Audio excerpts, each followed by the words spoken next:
Y la reforma energética es un tema de interés general.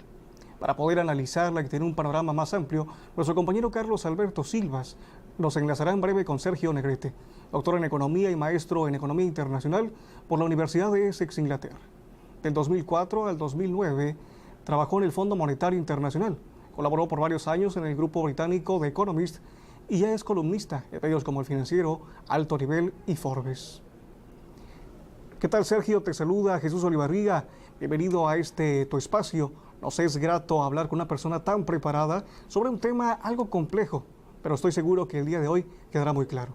Jesús, ¿qué tal? Te agradezco muchísimo la posibilidad de platicar contigo y por medio de ti llegar a más gente. Francamente es muy importante estos temas, por ejemplo, del sector energético y la relevancia, lo sabemos todos. Realmente todos opinan sobre la gasolina, entonces te agradezco muchísimo el poder platicar contigo sobre estos temas energéticos. Al contrario, somos nosotros quienes le agradecemos, Sergio, que haya aceptado la invitación para hablar con IMEF Unison y con perspectivas.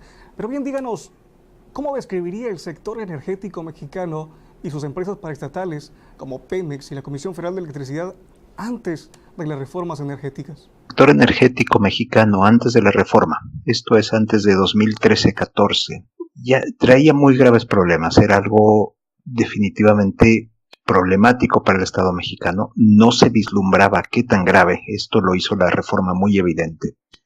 Particularmente Pemex estaba prácticamente quebrado, dado el peso de las inversiones que tenía que realizar para poder encontrar y extraer cada vez más petróleo que sustituyera a Cantarell. Eso estaba siendo una carga impresionante, y otras cargas, otros pasivos, como por ejemplo las pensiones.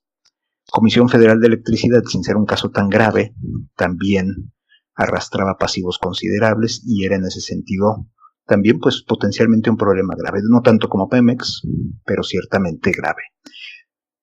Lo más grave era Pemex en ese sentido, y pues por más arreglos que se trataron de hacer en su tiempo, de eficientar y de consolidar y de tratarlos como empresas privadas, realmente, por ejemplo, las cargas laborales y en el caso de Pemex la necesidad masiva de inversión combinada con el pago de impuestos realmente las hacía inviables. Entonces era un sector energético burocratizado, ineficiente y definitivamente financieramente inviable. ¿Cuáles considera que son los aspectos que mejores resultados ha arrojado la reforma en estos años? ¿Y piensa que hay que corregir o mejorar aspectos secundarios de la misma?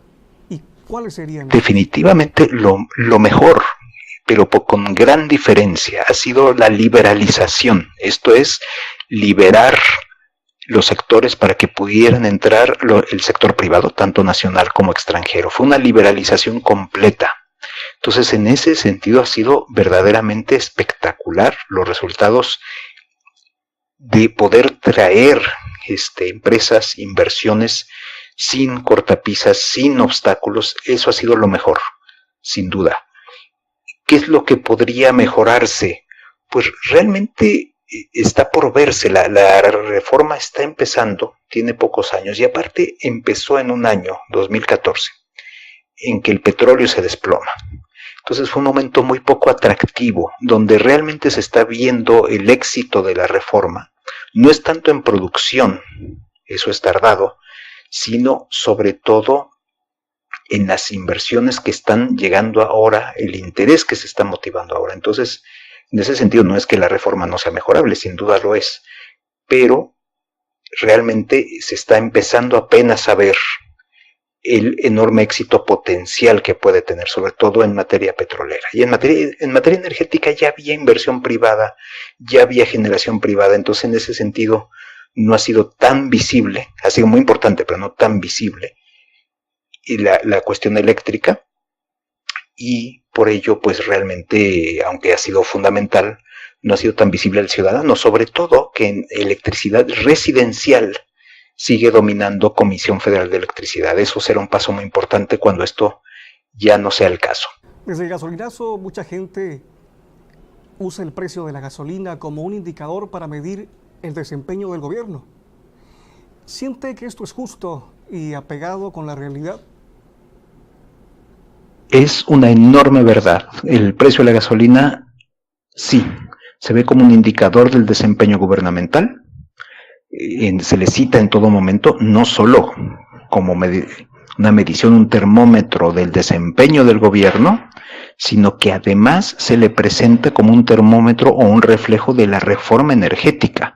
O sea, básicamente se dice, la gasolina subió de precio y por tanto la reforma energética es un estrepitoso fracaso. Así se resume, no solo entre mucha gente, sino también entre muchos políticos, por supuesto, de oposición. No es apegado a la realidad, no es nada justo, así son estas cosas de interpretación, a veces muy equivocadas. Hay semillas de esto en el propio gobierno, cuando el presidente Peña dijo a inicios de 2015, no más gasolinazos. Él dijo en realidad no más gasolinazos en este año, y así se cumplió.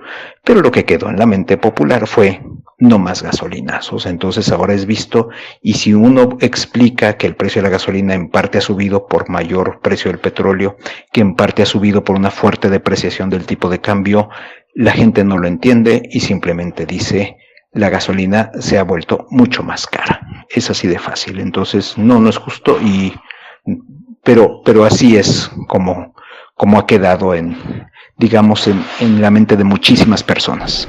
Uno de los argumentos más utilizados desde la liberación de precios del combustible ha sido su carga fiscal, comentando que el impuesto especial sobre producción y servicios, el IEPS, es muy elevado, o que debería existir subsidios como ocurría en el pasado. ¿Cuál es su opinión en general de los efectos de impuestos y subsidios sobre combustibles?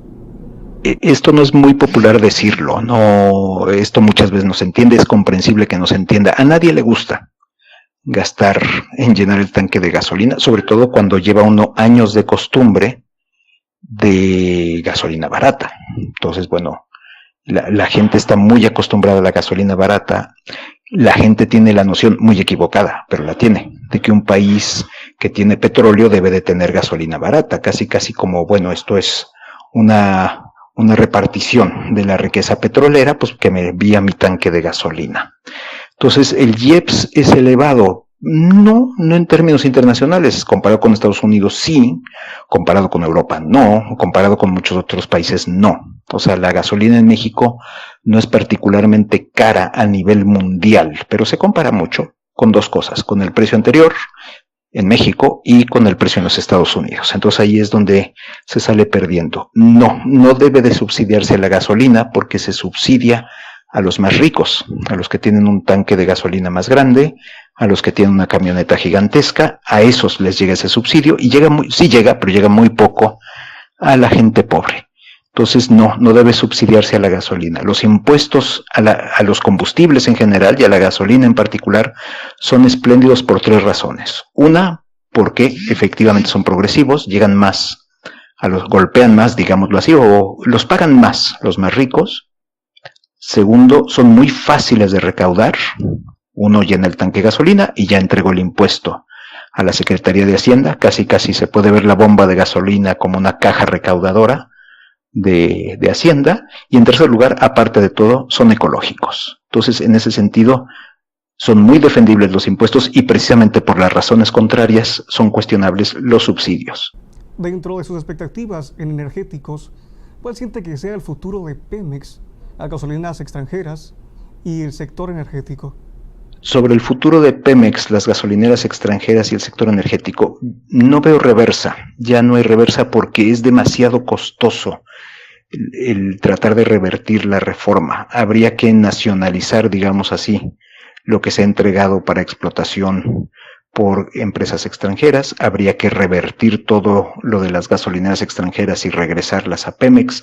Ya no es viable. Y aparte la gente no lo ha protestado, no es algo que la gente se queje o se manifieste en contra. Lo que sí veo factible en el futuro es que un gobierno decida bajar los impuestos a la gasolina o incluso recurrir a un subsidio buscando popularidad. Eso sí es bastante factible. Sería un problema para las finanzas públicas, pero pues los políticos generalmente no entienden tanto de eso o ven eso como un costo a pagar con tal de obtener popularidad. Sergio, muchísimas gracias por estar hoy con nosotros. Un gusto escucharte. Estamos en comunicación y atentos a lo que siga aconteciendo en el panorama de la reforma energética. Jesús, Carlos Alberto, darles las gracias por esta oportunidad. Reitero, el tema es muy importante. La transformación del sector energético va a tomar muchísimo tiempo. Entonces sí es fundamental y que pues se informe lo más posible a las personas, aunque los temas no sean muy agradables en ocasiones, como es lo del gasolinazo, es muy difícil de explicar. Uno queda fatal muchas veces tratando de justificarlo, pero son temas muy importantes. Yo les agradezco mucho a los dos la oportunidad de platicar y pues por medio de ustedes de llegar a muchas personas. Mil gracias. Bien, de esta manera nos despedimos, no sin antes, por supuesto, agradecerle a Sergio Durazo por permitirnos el espacio en TV Universitaria, a Perspectivas, a IMEF Unison y, por supuesto, a usted que está muy atento de nuestras entrevistas.